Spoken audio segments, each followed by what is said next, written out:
तस्य ज्ञानाञ्जनशलाकया चक्षुरुन्मीलितं येन तस्मै श्रीगुरुवे नमः। श्रीचैतन्यमनोभीष्टं स्थापितं येन भूतले स्वयं रूपकदा मह्यं ददाति स्वपदान्तिकं। वन्देऽहं श्रीगुरौ श्रीयुतापदकमलं श्रीगुरुं वैष्णवांश्च श्रीरूपं साग्रजातं सहगण रघुनाथान्वितं तं सजीवं साद्वैतं सावधूतं परिजनासहितं कृष्णचैतन्यदेवं श्रीराधा कृष्णपादान् सहगण ललिता श्रीविशाखान्वितांश्च नमो ओं विष्णुपादाय कृष्णप्रेष्ठाय भूतले श्रीमते भक्तिवेदांत स्वामिनिति नामिने नमस्ते सारस्वते देवे गौरवाणी विचारिणे निर्विशेष शून्यवादी पाश्चात्य देशतारिणे। हे कृष्ण करुणा सिंधु दीन बंधु जगतपते गोपेश गोपिका कांत राधा कांत नमोस्तुते। तप्त कांचन गौरांगी राधे वृंदावनेश्वरी वृषभानुसुते देवी प्रणमामि हरिप्रिये। वाञ्छाकल्पतरुभ्यश्च कृपा सिन्धुभ्येव च पतितानां पावनेभ्यो वैष्णवेभ्यो नमो नमः। जय श्री कृष्ण चैतन्य प्रभु नित्यानंद श्री अद्वैत गदाधर शिवासादि गौर भक्तवृंद। हरे कृष्ण कृष्ण कृष्ण हरे हरे, हरे राम राम हरे हरे। हरे कृष्ण कृष्ण कृष्ण हरे हरे, हरे राम राम हरे हरे। हरे कृष्ण कृष्ण हरे हरे, हरे राम राम हरे। दंडवत प्रणाम। हरे कृष्ण। तो आज बहुत महत्व का दिन है, नित्यानंद त्रयोदशी। तो श्रील प्रभुपाद जी कहते हैं, नायम आत्म बलहीने न लभ्या। श्रील प्रभुपाद जी कहते हैं कि जो आध्यात्मिक बल है, यह हमारा एग्जिस्टेंस भी जो है, उसके पीछे जो सोर्स होता है वो नित्यानंद प्रभु बलराम जी की स्ट्रेंथ होती है। उसके बिना हम आगे एक कदम भी नहीं रख सकते। तो नित्यानंद प्रभु जो है, he is considered to be as the most merciful incarnation. क्यों?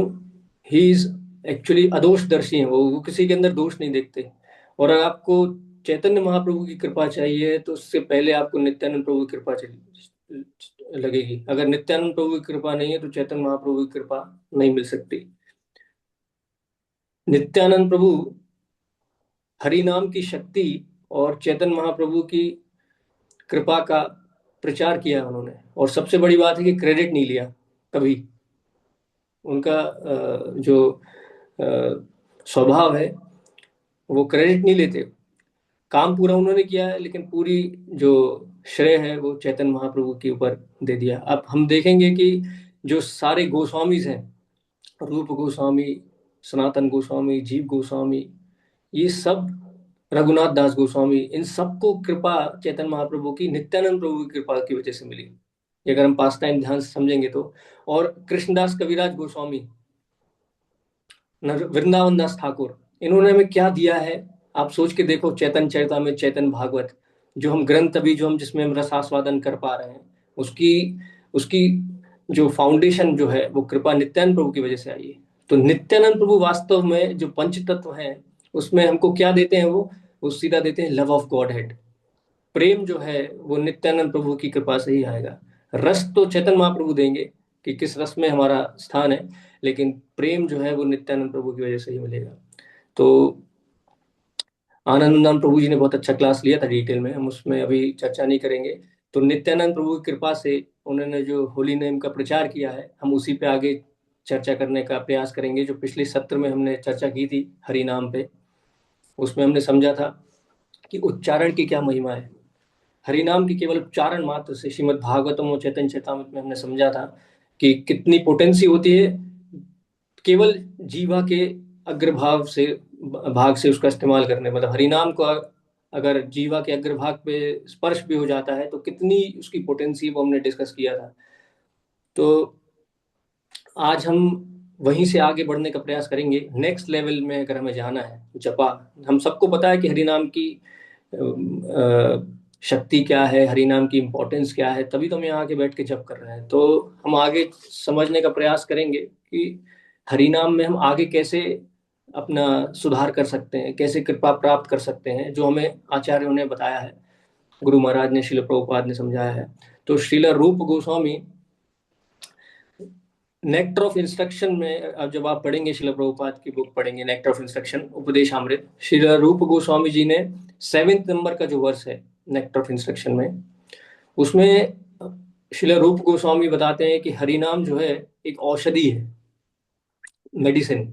औषधि क्यों है? क्योंकि हरि नाम तो वास्तव में मधुरपि मधुरेभ्यम, उससे स्वीट तो कुछ है ही नहीं है, लेकिन हमको औषधि क्यों लगती है? क्योंकि हमें अविद्या का रोग है, जिसको वो बताते हैं जॉन्डिस। तो जब जॉन्डिस होता है, पीलिया हो जाता है, तो हर चीज मीठी भी अगर हो तो कड़वी लगती है। तो नेक्टर ऑफ इंस्ट्रक्शन में उसी वर्ष में श्रील रूप गोस्वामी कहते हैं, तो औषधि तो है, उसको लेना भी है, लेकिन उसको लेने का तरीका क्या है? किंतु आदरात अनुदिनम।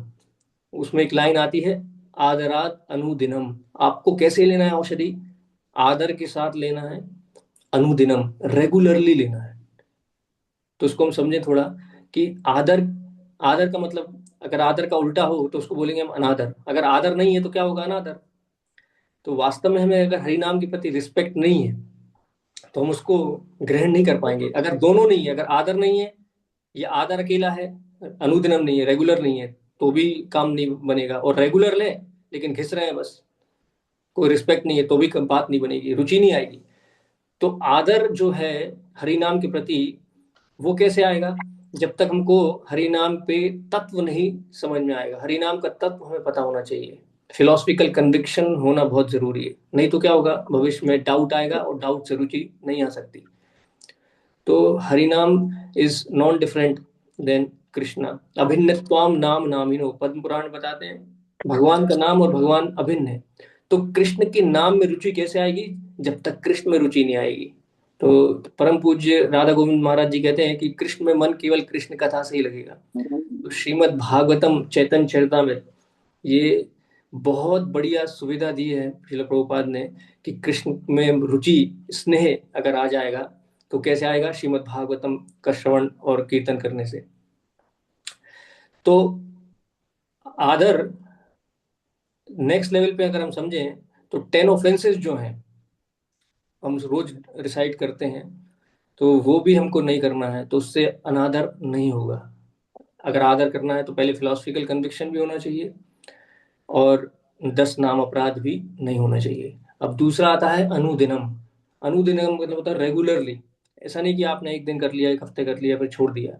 आदर के साथ रेगुलरिटी, यानी कि कंसिस्टेंसी विद डिटर्मिनेशन होना बहुत जरूरी है, ऐसा श्रील रूप गोस्वामी कहते हैं। और ये भी बताते हैं कि आप, हरिनाम तो बहुत पोटेंट है, एक बार लेने से भी काम हो जाएगा। तो फिर ये अनुदिनम क्यों? क्योंकि अगर आप फिलोसफी की नहीं समझोगे हरिनाम की, डायरेक्ट हरिनाम लेने से, सेंटिमेंटल होने से क्या होगा कि तत्व विभ्रम होने से आप भविष्य में डाउट क्रिएट करोगे। डाउट आएगा तो निकल जाओगे आप। हरिनाम लेना सरल है लेकिन नहीं ले पाओगे। इसलिए भक्ति रसामृत सिंधु में श्रील रूप गोस्वामी ने पहले ये नहीं बोला कि हरि नाम ले लो काम हो जाएगा। सबसे पहले उन्होंने बोला गुरु पाद आश्रय, you have to surrender to a bona fide spiritual master. और फिर बोला कृष्ण दीक्षादि शिक्षणम, उसकी पोटेंसी समझना पड़ेगी आपको आचार्य के अनुगत्य होकर, और रेगुलर लेना पड़ेगा। और दोनों बहुत जरूरी है, दोनों के बिना अगर रेगुलर नहीं ले रहे हैं तो बात नहीं बनेगी, और अगर अकेला आदर कर रहे हैं और ले नहीं रहे तो फिर प्रश्न ही नहीं है। तो ये तो हमने समझ लिया कि औषधि हमें लेनी है और कैसे लेनी है। तो इसकी जो टिप्स हैं आगे सनातन गोस्वामी जी समझाते हैं कि हमें और जब कैसे इंप्रूव करेंगे हम। तो सनातन गोस्वामी जी हरि भक्ति विलास में बताते हैं कि जब की संपत्ति अगर आपको बढ़ानी है तो क्या करना है। हम सबको जब की संपत्ति बढ़ानी है। ये संपत्ति जो है वो डेस्टिनी के हिसाब से सबके पास है, लेकिन एक संपत्ति है जो हम डेस्टिनी के अलावा भी अपनी चॉइस से अर्जित कर सकते हैं, वो है हरि नाम की संपत्ति। तो उसमें सनातन गोस्वामी जी बताते हैं कि 6 चीजें हैं जो आपको करनी है जिससे आपकी जब की संपत्ति बढ़ेगी। वो क्या है? बहुत ध्यान से सुनिए। उसमें बताते हैं मन संहरणम शौचम मौनम मंत्र अर्थ चिंतनम अव्यग्रत्वम अनिर्वेदो जप संपत्ति हेतवा। तो हम इसको समझने का प्रयास करते हैं कि ये 6 चीजें क्या है। मना संहरणम, पहला मतलब, समहरण का मतलब होता है कि इधर उधर जो मन भटका हुआ है, बिखरा हुआ है, उसको कलेक्ट करके लेके आना, मना संहरणम। जैसे मन हमारा राजनीति में डला हुआ है, सोशल नीड्स में डला हुआ है, घर में कहीं किसी ने कुछ कह दिया है तो वहाँ अलग अलग जगह बिखरा हुआ है, तो वहाँ सब जगह से कलेक्ट करना है, क्योंकि हमें हरि नाम करना है ना। तो मन का एक जगह इकट्ठा होना बहुत जरूरी है। तो पहला जो है मना समहरणम, मन को कलेक्ट करके लाइए, प्रयास करिए। आप जबरदस्ती घिसना नहीं उसको कि नहीं मतलब मारना है नहीं। आपको मन को कलेक्ट करके लाना पड़ेगा, नहीं तो आप नहीं कर पाओगे हरिनाम। तो उसकी प्रैक्टिस करनी पड़ेगी। तो पहला है मना संहरणम। इसका सबसे बढ़िया उदाहरण आप भागवतम में भी देखोगे तो हम सब जानते हैं कि गजेंद्र ने ऐसी चैंटिंग करी थी, उनको तो पता भी नहीं था कि वो किसको बुला रहे हैं, बस ये मानते कि सुप्रीम पर्सनैलिटी को बुला रहे हैं, जो पिछले जन्म में उन्होंने बोला कि ये जो जप किया था उन्होंने, गजेंद्र मोक्ष जिसको बहुत फेमस है, तो उसमें सुखदेव गोस्वामी जो प्रेयर स्टार्ट करने से पहले जो वर्स बोलते हैं वो 8.3.1 में, उसमें बताते हैं वो कि एवं व्यवसतो बुद्ध्या समाधाया मनुहृदि जजाप परमम जाप्यम। परम जाप उन्होंने कब कर पाया? जब उनका मन लगा था उसमें। समाधाया मनुहृदि, उनका मन उन्होंने जब लगाया था, then he was able to do. और भगवत गीता में भी अगर आप देखोगे तो 6.7 में भगवान कहते हैं कि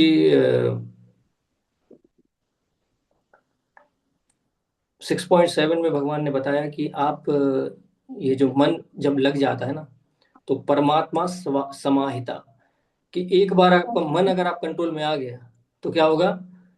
परमात्मा के लेवल पे आप ऑलरेडी पहुंच गए हैं। तो उससे क्या होगा? शीतोष्णा सुख दुखेशु तथा मान अपमान। मतलब अगर आपका मन लग गया है तो आप ऑलरेडी उस लेवल पे पहुंच गए हो कि तब जब आपको सुख दुख।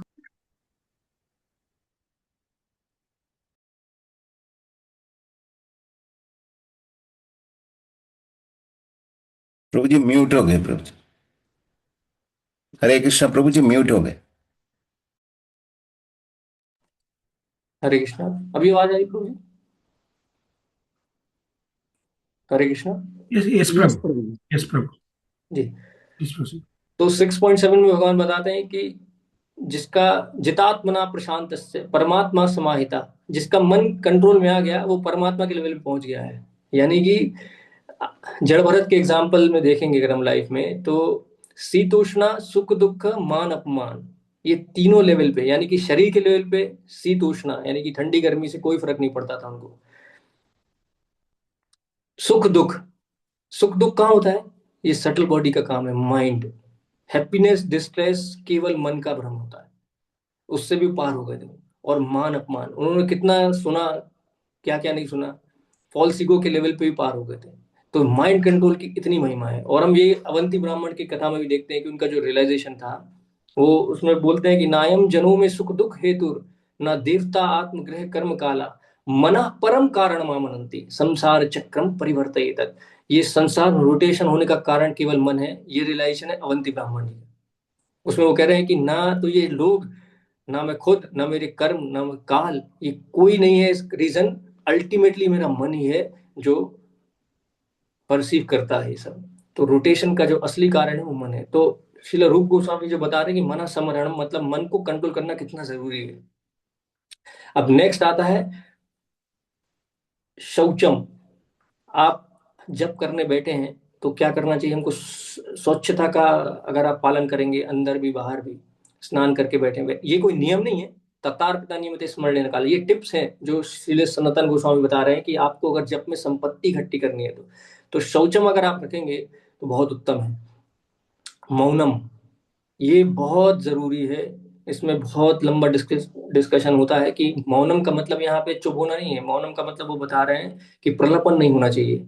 जैसे आप हरे कृष्ण कृष्ण कृष्ण हरे हरे, अरे प्रभु जी वो पेपर में आज ऐसा लिखा था वैसा लिखा था, हरे राम राम राम हरे हरे, ऐसा नहीं करना है। मतलब आप हरे कृष्णा अगर जब कर रहे हैं तो यू आर विद कृष्णा, तो उस समय बात नहीं करनी है। आप हरि नाम जब ले रहे हैं तो विद रिस्पेक्ट, कुछ और आपका कंसंट्रेशन में होना ही नहीं चाहिए। अगर आपका मन शरणम हो गया है, समारणम, तो मौनम भी आप पहुंच ही जाओगे।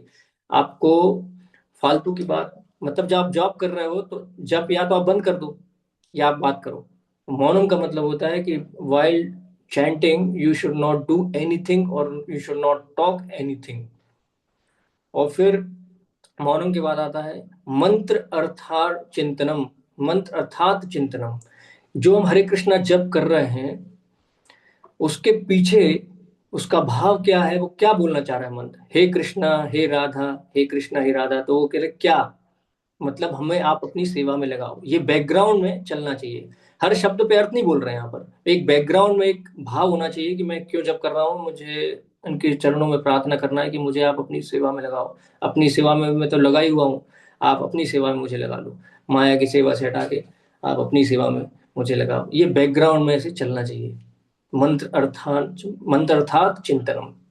और फिर है अव्यग्रत्वम। व्यग्र का मतलब होता है बहुत जल्दी जल्दी जप करना, हरे कृष्ण कृष्ण कृष्ण कृष्ण हरे हरे राम राम, कि भैया निपटाना है हमको, तो बस राउंड कंप्लीट करना है कैसे भी करके। तो सनातन गोस्वामी कहते हैं अव्यग्र नहीं होना चाहिए, व्यग्र नहीं होना चाहिए, बहुत बहुत फास्ट नहीं होना चाहिए जब। और ऐसा क्यों बोल रहे हैं वो, क्योंकि हर मंत्र को हमें सुनाई देना चाहिए, हरे कृष्ण कृष्ण कृष्ण हरे हरे, हरे राम राम राम हरे हरे। आप उस स्पीड से चैंट करें कि जिसमें आपको हर मंत्र हर शब्द सुनाई दे। स्पीड आपकी हो सकती है आपके अकॉर्डिंगली, आपको सुनाई देना चाहिए। तो गलती क्या होती है कि हम करते तो है, लेकिन वो रूटीन में आते आते हमारी स्पीड बढ़ जाती है और हम एसेंस से हट जाते हैं, हम राउंड के कंप्लीशन पे पहुंच जाते हैं और शब्द सुनाई नहीं देता, जबकि सुनना बहुत जरूरी है। कान जो हमारी ज्ञान इंद्रिय है, वो जब भी लगेगी जब मन लगेगा वहां पर। उसका यही फॉर्मूला है, थर्ड कैंटो में बताया है इसको। तो फास्ट नहीं करना है और बहुत स्लो भी नहीं करना है। स्लो मतलब कि हरे बोला और कृष्णा बोले 5 मिनट बाद, ऐसा भी नहीं करना है, तो भी आप स्लैक हो जाओगे।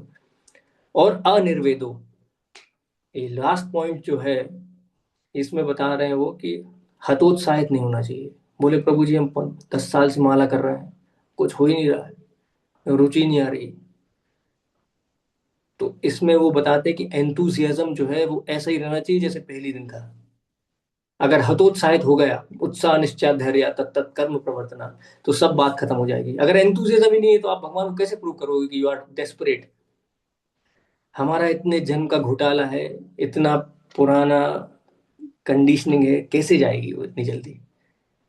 हमें कन्विक्शन होना चाहिए ना कि I am enjoying since millions और मिलियंस ऑफ बर्थ, तो वो इतनी जल्दी चले आएगा क्या।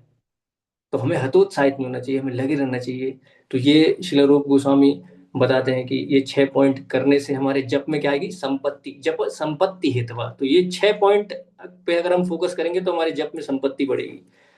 फिर हिज होलीनेस राधानाथ महाराज से किसने पूछा कि ये जप, आदर और ये जो नंबर है इसका क्या कनेक्शन है, हम कैसे नंबर भी बढ़ाएं और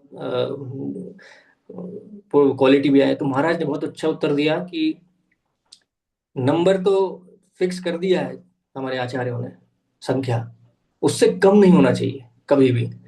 बट क्वालिटी जो है वो डिपेंड करती है कि आपके जो 22 घंटे हैं वो आपने कैसे बिताए, उससे क्वालिटी बढ़ेगी।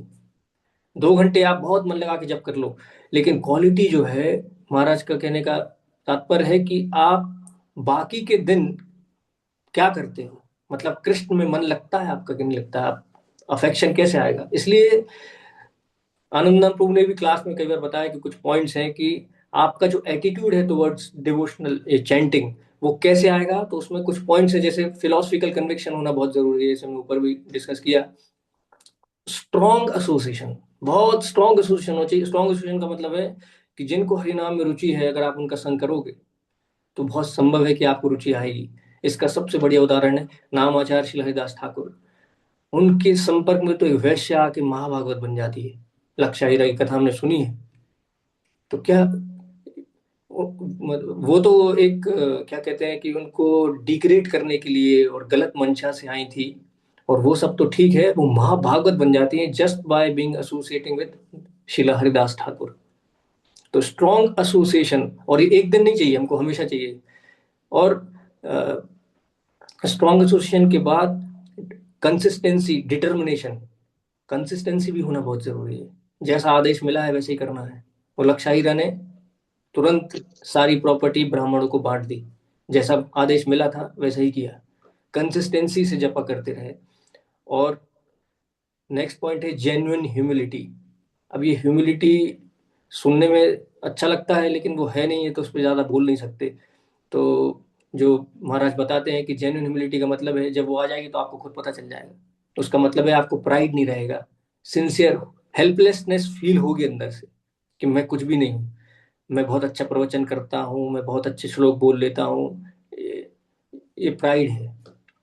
सब भगवान ने दिया है, आप क्या बोलोगे? सब बुद्धि बुद्धिमताम अस्मि तेजस तेजस्वी नाम हम, सब भगवान ने दिया है। ये बैकग्राउंड में अगर है तो प्राइड आएगा ही नहीं। प्राइड आता जब है जब हम समझते हैं कि आई एम द डूअर। तो ह्यूमिलिटी के लिए भीख मांगनी पड़ेगी कि हमें ह्यूमिलिटी, क्योंकि वो तो होता है जब आपको प्रेज मिलेगा तो आ ही जाएगा कि हाँ बात तो सही बोल रहे हो आप, कुछ तो है हमारे अंदर। नहीं नहीं, ये फिलॉसफी बहुत जरूरी है। समझना है कि भगवान ने 7 चैप्टर में पूरा बता दिया है कि तुम जो बोल भी रहे हो उसकी शक्ति मुझसे ही आ रही है, जो तुम याद कर पा रहे हो वो भी मैं ही बता रहा हूँ। तो फिर तुम्हारा कुछ अंदर है ही नहीं, तो प्राइड नहीं आएगा। और सबसे लास्ट जो पॉइंट है, आनंदनंदन प्रभु जी बताते हैं कि you have be ready to pay any price. कुछ भी कीमत चुकाने के लिए तैयार हो तो टेस्ट मिलेगा। तो आज बहुत विशेष दिन है, नित्यानंद त्रयोदशी। तो हम भी नित्यानंद प्रभु के चरणों में प्रार्थना करें कि जैसे आप किसी के अंदर दोष नहीं देखते, हमारे अंदर भी लाखों दोष हैं, उसको मत देखकर हमें भी महाप्रभु की कृपा दे दे। और कोई त्रुटि हो तो क्षमा करिएगा।